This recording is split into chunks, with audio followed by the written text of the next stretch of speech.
Hey everyone, Road Breach here, and today we're going to talk about some unfortunate news. I don't often go on Discord, but yesterday on the Transformers Forged to Fight Discord server, it was announced that Transformers Forged to Fight is going to have its servers shut down on January 13th, 2023. Mike here says that in-game purchases are going to be disabled, but new story content will be released into December. This is one problem I have with online Transformers games, including the MMO being made by certain Affinity. They have to rely on servers and can be taken away on a whim a couple years after release. Games like Jedi Fallen Order, Squadrons, Skywalker Saga, Knights of the Old Republic, Shadows of the Empire, the original Battlefront games, and Battlefront 2 can still be played today, years after release. There are Transformers games you can still play nowadays, like Devastation, Fall of Cybertron, Transformers Armada, War for Cybertron, Darkspark, and the movie licensed games. But we barely get table scraps, and the few we do get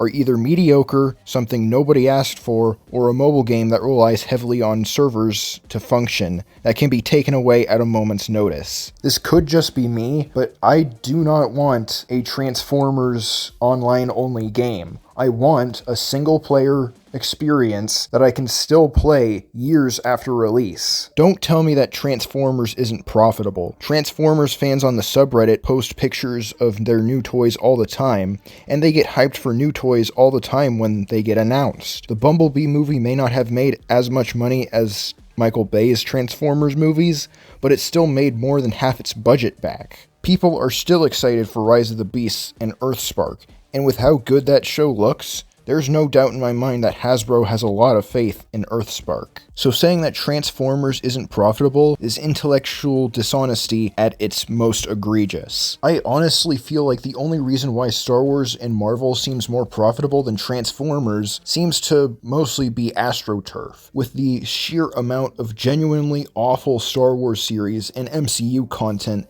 they just won't let up on. They just have to crank out content at a rapid pace whether or not people care, or who they hire to write it, or even if the morale of their VFX team is at an all-time low. Transformers is plenty profitable, but it's just not as loud of a franchise to accentuate its profitability like Star Wars or Marvel. I like Transformers Forged to Fight, and regardless of its loot boxes, the lackluster cutscenes, and the 7 Sharkticons, I still remember having a lot of fun with it, and I'm going to remember it fondly when it goes offline. But that's all for now.